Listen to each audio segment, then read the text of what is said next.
Can you hear me? I guess so. I'm actually quite terrified, but I have a question for you before we begin. And the question is seemingly simple. How many angels can we fit on a pin of a needle? We can paraphrase that with the question of how much technical depth can we fit on a beer bottle. The answer to both questions is basically the same. Think about it. We'll come to the possible solution at the end of the presentation. I also have a disclaimer. I'll be showing you some aeronautical charts, avionics, and other similar stuff. Obviously, do not use that for operational or planning purposes. So let's get to know each other. If I were Bob, you'd probably be Alice, and we'd be taking a walk down the Wonderland. However, my name is Mateo. I'm a software architect at Raiffeisenbank, Croatia, and I will be flying you to Amsterdam today. We are going to do some planning. We'll be dealing with some emergencies, and hopefully we will be able to do some thinking. Well, everybody loves thinking, so let's go. So let's imagine we are planning to ship some features from Los Angeles to Amsterdam. We have been doing this for a very long time. We actually do it every other day. We do have some overnight maintenance at our base in Los Angeles. You know, it's not great, it's not terrible. We get along. It's a flight we all know too well. Mission planning, it involves some serious mathematics, and it's rather complicated for 20-minute talks, so we'll have to oversimplify a bit and plan it in story points. We'll be going from LA. We'll be burning 120 points to here, 180 points to there, and so on and so on. You know how sprint planning, how these meetings go. And as it were, one of the engineers obviously comes up and says, well, I have an objection. You know, we have been burning more and more fuel, more and more story points to reach Amsterdam. And I mean, what I'm trying to say, our aircraft needs some serious maintenance. I know we can't generate revenue while it's on maintenance, but nonetheless. And if you remember, last week we had a guy that was in so much hurry that he over-rotated the aircraft and basically skidded the tail on the runway. What we are trying to say, you know, we have to do some serious maintenance before we ship more features to Amsterdam. And the product owner comes along and says, you know, but we have some VIP features booked for today's flight, so cancellation is not an option, and we are going to do it, well, we'll do it later. Brilliant. So let's take a look at the road ahead. We'll be taking off from LA. We'll be flying to Amsterdam. If the weather is not that good in Amsterdam or something goes wrong, we can divert to Paris Charles de Gaulle. We'll have coffee instead of beer. And if something goes awfully wrong, well, these things never happen. But if something does, we'll be diverting to one of our Iceland alternates. So here we go. We are joyfully cruising over the Atlantic skies. And you know, you are engineers, you have some artistic tendencies, so you basically, you know, come up with a poem. And, you know, skies are lovely, dark and deep, but we have promises to keep, you know, to stakeholders and other important business people, and miles to go before we sleep. And, you know, we are always ready for any contingency or emergency that may come along the way. So here we go. It usually becomes with a chime, and we take a look at our instruments, Kibana of sorts. And it says that your FMC, your flight management computer, has a message for you. So what do? We'll take a look at a flight management computer, which is basically our sprint backlog. And this little inconspicuous message, you know, sends chills down your spine. We don't have enough fuel to go to Amsterdam. So what do? Well, you are obviously a developer. You are going to program the flight computer. It's actually quite simple to do on Boeing airplanes, for instance. What you can do is select Reykjavik, in our case, select the Divert Now option, and now as a developer, as a serious professional, you need a code review. So you ask your colleague sitting in your right seat, hey, can you please take a look at this? And your colleague says, yeah, seems just about right. And the next step is basically, push the execute button and off we go. So we are here, somewhere in the middle of Atlantic, and our aircraft starts, slowly turning towards the Reykjavik. But we have a more serious issue at hand. We have a sprint review coming. And, we promised our stakeholders we'll be taking the features to Amsterdam, and we are ending up in Reykjavik. And one of your brilliant colleagues comes up to you and says, well, we can sell it this way. We can say, we aren't going to Reykjavik, we are going to New Amsterdam. And New Amsterdam is obviously better than the original one. So, New Amsterdam it is. But then your colleague, let's call him Hrvoje. Hrvoje really wanted to be in the talk, so there you go, Hrvoje. Hrvoje has been learning Dutch for some time. And Hrvoje is basically very sad and says, niemand spreekt de Nederlands. What? Nobody speaks Dutch there. And then you go, well, Hrvoje, that's quite a brilliant point, New Amsterdam, nobody speaks Dutch there, and they do have some Dutch beer. You could, well, you actually should be working in marketing. So, Hrvoje is satisfied, and to New Amsterdam we go. You start to plan your descent into New Amsterdam, but suddenly there is a knock on the door. And who is it? Well, obviously it's your product owner. And your product owner is very polite, and the product owner asks you, well, dear team, how are things in the collective today? And you are being polite as well. And so you say, well, perfect for the most part, but could be better. We are diverting to New Amsterdam. And your product owner says, well, we do have some VIP features back there. Can we at least try and make it to London? And before you even try to say no, you can almost hear this Scrum Master screaming from behind, refinement, refinement. Yay, brilliant. Just another meeting, but okay, we know how this ends, but we do have some time to kill. So we take our charts. Product owner comes with a Jira ticket. It's a very simple Jira ticket. I, as a product owner, want to be in London. And the engineering team comes up and says, well, that's actually very much doable, but we do have some non-functional requirements that we would want to add. And the first one would be, well, we can make a forced landing on water here. And the second one is, well, we can all swim from there to London.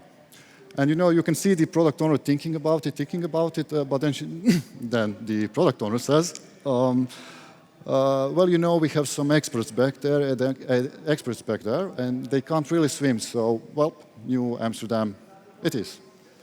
Now you're, calm, composed, planning your descent, doing some other stuff, talking to your friend, daydreaming, doing whatever. But then there is a ring on the intercom, and it's Charlie.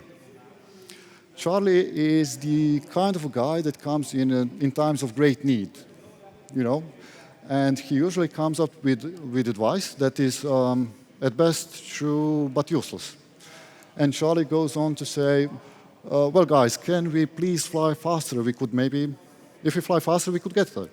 And you go on to explain, well, Charlie, we are already flying at the range optimal speed. If we flew any faster, we'd fly shorter, but we'd surely get there sooner. And now Charlie isn't satisfied, and Charlie wants an education. So, okay, brilliant. Another meeting. There we go, Charlie. Principles of Flight 101. And so you go, Charlie, this is lift, this is weight, and these little green arrows, well, that's the drag. And faster we fly, more of these arrows we get, So a lot of hand-waving arguments, and yeah, Charlie, that's why we are already flying at optimal speed. And Charlie goes, okay, I understand it now. Thank you. And you are being polite, so you think in your head only, and you say, well, thank you, finally. But then Charlie continues to talk, and he just can't stop.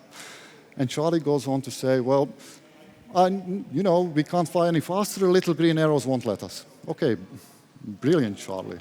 And Charlie keeps on talking in a way that, Basically, for you, Charlie is speaking in tongues, and you are now having an existential crisis. Is this my own personal hell? But when you think about it a bit better, you find it quite funny, actually. You can imagine Charlie prancing around with green arrows and stuff. So you let Charlie go, and Charlie goes on back there to, spread the green gospel, tell everyone about his newly acquired knowledge. Brilliant. Finally, we have some time, to decently prepare for our approach and landing in New Amsterdam. Unfortunately, it's night, and engineering takes too much coffee, so you have to visit the lavatory. And unfortunately for you, lavatory is in the cabin. To get to the lavatory, you'll have to go through the cabin, and to do that, you are going to have to meet some people. And to your dismay, you can see, well, thank you, Charlie. Half of the people are watching outside, trying to take a picture of little green men pulling on the wing, while the other half is frantically writing petitions to ban the green color. And, not funny anymore. And it's not funny because you can expect two meetings. On the first meeting, you are going to have to explain, well, you promised us little green men, we didn't find any. And on another one, you are going to have to listen to people telling you, why green is bad for health. So, well, it's okay. Thank you, Charlie. Thank you very much. So, let's get back to business. Planning a descent, making a picture-perfect landing. Actually, it's called sticking the landing. We make a landing in not Reykjavik, obviously. We land in New Amsterdam. And what does the team do after a perfect landing? After a perfectly completed sprint, well, we're going to go for some beer, and then we are going to do some thinking. So, what went wrong? Basically, two things. One of them was the materialized risk. We obviously had an emergency. We are going to have to write a lot of reports. And the other one is the drag. You have to push harder and harder to deliver anything. So, let's try and talk about the tech debt. As I've said, it usually manifests itself in two ways, more than two, but these are the two, basically two that come first to my mind, at least. One of them is risk, the other one is the drag. Risk is basically shipping to production code that is obviously not ready for production, and drag is God classes, whatever, making your life miserable while you are coding. And we do dance with these two, I guess, devilish twins, one dangerous, the other insidious, and they are observable effects, basically, of the tech debt, of the thing we call tech debt. And when you think about it, this little chart has a lot to do with measurement of human intelligence as well. And if you want to know how and why, you can join me for a beer later at New Amsterdam. So, what do we usually measure, and how these conversations with business usually go? We need to fix this. Okay, why? It's making our life miserable. It's making us slow. But okay, and to the horror of Scrum Masters, the question quickly becomes, how much is that in man days? If you even try to mention stuff like cyclomatic complexity, the conversation usually ends up something like this. We have a concept we can't clearly define, and we can't clearly communicate our needs to the business people, the people paying our bills. So, what can we do? Well, we can do some algebra, basically. We are already estimating in story points, so we could estimate a story as your product owner wants. Story, I want to be in London, say. And we can estimate it to 21 story points. The next thing one can do, maybe, is to estimate the clean configuration estimation, basically the estimation of a feature on a completely new system that is absolutely perfect. Tech debt-free, perfect to work, actually quite lovingly to work with. And the difference between the two is obviously tech trap. Those are the tech trap, tech debt track. and it's something you can communicate to business about. It's the set of features that we didn't deliver, a set of features not delivered because of the additional amount of work required to deliver existing features whilst fighting the technical debt. So what can one do now? Well, we can talk to business. Now we do have some leverage. So how do we do it at the Raiffeisenbank? For the past year or so, we have some agile teams, and each team has been given a certain budget to include resolution of at least part of technical debt in each sprint. And with that, we also do a lot of reusage, code, charts, etc. But a very simple way to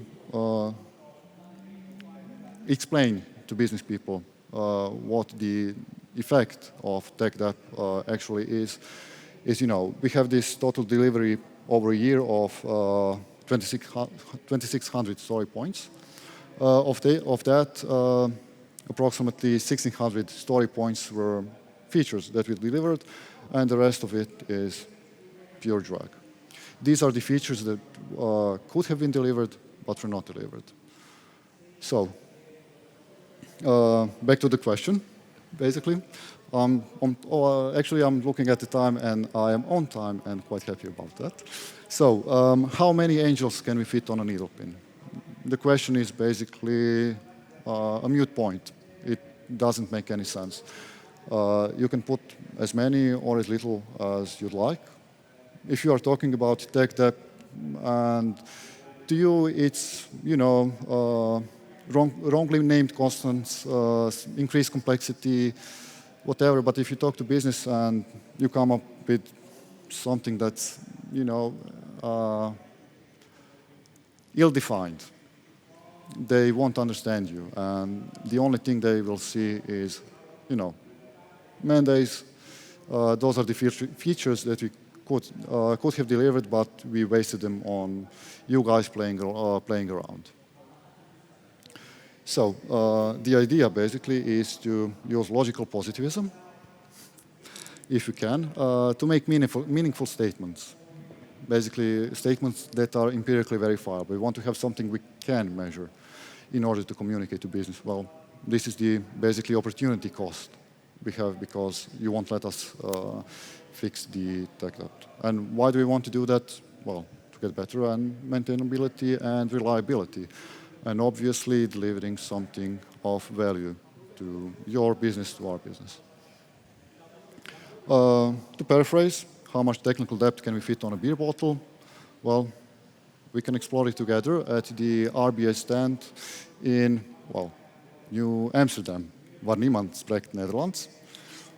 And additional point I would like to make is basically a question we can answer. I don't know the correct answer, but the question is, the question still stands. How many angels can you help today? There is a Lego charity at the Raiffeisenbank and Shift stand. People are building the Razor Crest, and the proceeds are going to the Autism Association Zadar. We can all be polite, but we can also be kind. So go and be kind for a while.